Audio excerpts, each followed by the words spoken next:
हाल ही में सुल्तानपुर जनपद में गोसाईगंज थाना क्षेत्र अंतर्गत एक घटना हुई थी। एक गोलीकांड हुआ था जिसमें एक आज़ाद वर्मा नाम के व्यक्ति को 3 गोलियां लगी थी। इलाज के दरमियान उसकी डेथ हो गई थी। उसने एक पांडे परिवार पर आरोप लगाया। उन्होंने कहा कि पांडे परिवार के लोगों के द्वारा पुरानी रंजिश को रखते हुए उन्हें गोली मारी गई है। हालांकि इस पूरे मामले को लेकर के पुलिस ने मुकदमा भी दर्ज कर लिया है और संबंधित लोगों की गिरफ्तारी भी लगातार पुलिस कर रही है। फिलहाल उस परिवार की एक बिटिया हैं, वो मैं पूरी बात इनसे जानने की कोशिश करूंगा किस तरीके से वो पुरानी रंजिश का क्या मसला है और हाल फिलहाल में अभी जब घटना हुई है तो फिर परिवार की क्या स्थिति थी, वो सारी बात हम इनसे जानने की कोशिश करेंगे। क्या नाम हुआ आपका? मेरा नाम महिमा पांडे है। महिमा पांडे, आपके पिताजी का क्या नाम? मेरे पापा का नाम श्री राजनारायण पांडे है। राजनारायण पांडे जी हैं। हाँ, जिसको 2 साल पहले 2024 में यही आज जिसकी डेथ हुई है, ये अपने दोस्तों के साथ कुछ लोग मिल के साथ, ये बदमाश वैसे भी था, लफंगागिरी यही सब करता है। नवंबर में मेरे पापा को सुल्तानपुर से घर ही जा रहे थे, वो वहाँ पे पकड़ के इनको इतना मारा है कि सर फट गया था, सर पे टिंगारी मार दिया था और पैर में सरिया पूरा घुसेड़ दिया था। एक आँख उनकी निकाल लिया है, वो अभी भी बेड रेस्ट पे है, उनका अभी भी इलाज चल रहा है वहाँ से, लखनऊ से। आपके पापा का? हाँ, मेरे पापा का। और जिसमें ये अभी और आरोप लगा रहे हैं कि मेरे घर वाले, मेरे चाचा अशोक कुमार पांडे, मेरा भाई अन्नू पांडे, ये सब का इल्ज़ाम लगा रहे हैं। ये मौजूदा हालत पे मेरे पापा बेड रेस्ट पे हैं, घर ही पे हैं, और जो मेरे चाचा अशोक कुमार पांडे हैं वो भी घर ही पे थे। वो इस समय मेरे बड़े पापा की बरसी होने वाली है 10 तारीख को, तो वो भी घर पे गए थे इंतज़ाम करवाने। 10 तारीख को यही बरसी थी, तो वो भी अभी अप्रैल में उनका एक्सीडेंट हो गया था, पैर फ्रैक्चर है, वो भी 2.5 महीने से बेड रेस्ट में है, कहीं गए नहीं हैं। और मेरा भाई अन्नू यहाँ सीसीटीवी कैमरा पे सुल्तानपुर के घर पे यहीं पे था, पूरा रिकॉर्ड है कि वो यहीं पे था, सीसीटीवी कैमरा में आया है। हार्ड डिस्क वो लोग पुलिस वाले निकाल के लेके चले गए हैं। तो उसके पहले आप लोगों ने उस सीसीटीवी कैमरे का जो फुटेज था आप लोगों ने नहीं निकाल कर रखा? हम लोग निकाले नहीं, क्योंकि घर में डर का माहौल हो गया था, सब वैसे भी घबराए थे, जेंट्स वगैरह कोई था नहीं, सब डर में इधर उधर चले गए। और बाकी लेडीज़ थी तो किसी को कुछ पता नहीं था, क्योंकि आरोप हम ही लोग के ऊपर लग रहा था। पुलिस वाले हम ही लोग के घर पे आ रहे थे कि अपराधी बिना कोई सबूत के अपराधी हो, क्योंकि पुराने रंजिश में ये वैसे भी बदमाश था कि पता नहीं कौन कौन से गिरोहों के साथ रहता है। तो कोई भी तीसरा इसमें इसको मार दिया है, लेकिन रंजिश पुरानी थी तो हम लोग के ऊपर आरोप लगा दिया है कि इसको मारे थे इसीलिए ये लोग बदल लिए। अगर हम लोग को बदला लेना होता हम लोग पहले ना ले लेते उसी समय, लेकिन हम लोग नहीं है, क्योंकि हम लोग खुद ही डर डर के रह रहे हैं। उसके बाद हम लोग की घर की हालत वैसे ही इतनी ख़राब है। अच्छा, ये बताइए, जो आपके पिताजी थे जिनको आप बता रहे हैं उनकी एक आंख इसने निकाल लिया था, कुल्हाड़ी से इन पर वार किया था, इनके सिर मतलब चोटें हैं, अभी मौके पर मौजूदा स्थिति में उनकी क्या स्थिति है, क्या किस हालात में, क्या किसी को गोली मार सकते हैं? वो चल नहीं पाते, वो धूप में उनको डॉक्टर निकलने से मना किया है। आंख इन्फेक्शन इतनी बढ़ जाती है कि कोई भी काम करेंगे, धूल मिट्टी कुछ भी, वो बेड ही रेस्ट पे हैं। एक तरीके से उनकी आंख फूल जाती है, ब्लड क्लॉटिंग है उनके सर में, अभी भी इलाज चल रहा है। वो इधर उधर कहीं आते जाते नहीं है, धूप में तो बिल्कुल भी नहीं निकलते, और पैर से अभी भी वो लंगड़ा के चलते हैं। अच्छा, वो निकलने की हालत में है ही नहीं, ऑन बेड हैं 2 साल से ही, जब से ये 1.5 साल 2 साल का मामला हुआ है। अच्छा, ये बताओ, ये जो आपके अशोक पांडे जी हैं ये आपके क्या लगते हैं? ये मेरे चाचा लगते हैं। अच्छा, ये जो आपके चाचा जी हैं इनकी क्या स्थिति है मौके पर? इनकी स्थिति है कि इनका अप्रैल में अभी यही एक्सीडेंट हो गया था, पैर फ्रैक्चर हो गया, 2-3 जगह से टूटा है, तो ये भी बेड रेस्ट में है, 2.5 महीने से कहीं नहीं गए हैं। अगर सीसीटीवी रिकॉर्ड चेक कर रहे हैं तो वो लोग चेक करें कि चाचा यहीं पे हैं। लेकिन अभी बड़े बाबा की बरसी थी 10 तारीख को, तो वो अपनी वाइफ को लेके वहाँ पे काम वाम करवाने गए थे कि मम्मी लोग का है कि ये साफ़ सफाई कर लें, क्योंकि 10 तारीख को बरसी है, सब लोग आएंगे, तो उसी के लिए 2 दिन के लिए गए थे। लेकिन ये मामला हो गया, वो भी वहाँ से वो कहीं उठे ही नहीं है, वहीं घर पे ही थे। अच्छा, जिस समय ये घटना हुई, अच्छा ये बताओ, जिस समय घटना हुई आप लोगों ने सुना कि आज़ाद वर्मा को गोली मार दी गई, उस वक्त आप कहाँ थी? हम लोग घर पे थे, मैं अपने आप घर पर थी तो उस वक्त ये अशोक पांडे जी और लोग कहाँ थे? ये लोग सब घर पे थे, हम लोग को पता ही नहीं चला। पुलिस बता रही है कि 4:30-5 बजे की घटना है ये, तो हम लोग को पता नहीं था। वो जब हम लोग के भट्ठे पे पीएसएफ या पुलिस वगैरह सब आना स्टार्ट हुई, तब गांव के लोग, बगल के लोग बताएं कि अरे आज़ाद वर्मा को गोली लग गई है। बाकी और जो लोग हैं वो क्या क्या लगते हैं आपके? वो लोग एक लोग तो बगल के बड़े पापा के लड़के हैं, रूपम पांडे, वो भी मेरा भाई है, वो भी मौजूदा हालत पे घर ही पे था। और बाकी जो 2 लोग हैं वो बगल गांव के हैं, उनके बारे में उतना मुझे जानकारी नहीं है, लेकिन वो लोग भी बगल गांव के हैं, वो लोग भी यहीं आस ही पास थे, कहीं थे नहीं वो लोग। अच्छा, आप तो जान ही रही हैं कि गोली लगी है, गोली कांड हुआ है, आज़ाद वर्मा की डेथ हुई है, एक माँ का आंचल सूना हुआ है, उसमें कोई दो राय नहीं है, हर कोई जानता, पूरा दुनिया जानती।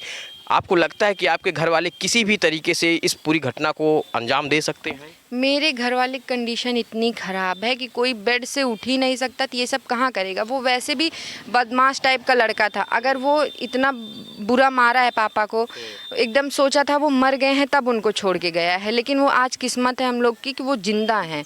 वो उस समय जहाँ पे उनको मारे थे वहीं पे छोड़ के उसका एक्सीडेंटल नाम दे दिए थे कि एक्सीडेंट हुआ है, लेकिन आँख निकाल लेने से एक्सीडेंट थोड़ी ना हो जाता है। उनकी दाहिनी आँख नहीं है अब, और हम लोग के घर वाले जब मौजूदा हालत पे वहीं हैं तो हम लोग कैसे मान लें। यानी ये आज़ाद वर्मा ने आपके पिता को इतना बेरहमी से मारा था कि मतलब उनकी आंख तक निकाल लिया? आंख तक निकाल लिया, और अभी भी वो जो क्या कहते हैं टेंगारी का निशान है वो भी उनके सर पे अभी लगा है कि उसका इलाज चल रहा है, क्योंकि ब्लड क्लॉटिंग हो गई थी, नसें वगैरह फट गई थी। और डॉक्टर अभी उनको बेड रेस्ट बोले, उनको कहीं आने जाने नहीं देते हैं। उनको वैसे भी घर में रह रहे इतनी बीमारी हो गई है कि कहीं चल भी नहीं पाते हैं वो सही से। और मैं सीबीआई से और यही मांग करूंगी कि इस घटना को अच्छे से जांच करें और देखें कि क्या मेरे घर वाले इसमें निकलते हैं कि नहीं निकलते हैं।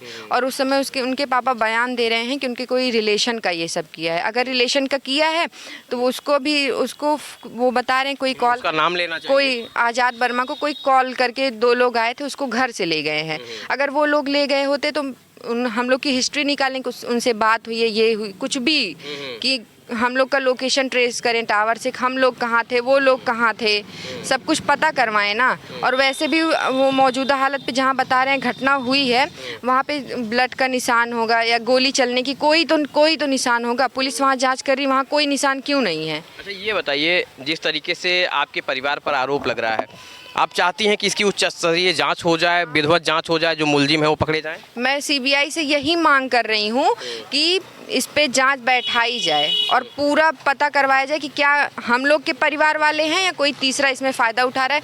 उसके वैसे भी लड़ाई झगड़े चलते हैं, कोई मार के हम लोग का नाम लगाए, क्योंकि पुरानी लड़ाई चल ही रही है, तो वो लोग इसी में फंसा दे रहे हैं, सोच रहे हैं हम लोग निकल जाएंगे, इन लोग को फंसा दे। इसलिए मैं मांग कर रही हूँ कि जांच बैठे और पता चले कि मेरे घर वाले हैं कोई हैं। क्योंकि अगर मैं मुजरिम के परिवार से मैं तो जांच मांग रही हूँ, मैं तो ये है नहीं कि विक्टिम के घर से हूँ कि मैं नहीं चाह रही हूँ कि जांच, मैं तो इनके साइड से हूँ ना, जो बता रहे हैं मर्डर किए हैं, मैं तो उनके साइड से, मैं तो चाह रही हूँ जांच बैठे और सब पता चले कि कौन क्या किया क्या नहीं। ये अभी आप कैसे रह रही हैं? आपको कोई दिक्कत तो नहीं हो रही? हम लोग को यहाँ पे सिक्योरिटी की बहुत दिक्कत हो रही है। हम लोग वहाँ गांव वाला घर छोड़ दिए, दूसरे घर पे रहते हैं। यहाँ पे भी क्या कहते हैं सिक्योरिटी कैमरा थी, उसको पुलिस निकाल के हार्ड डिस्क लेके चली गई है।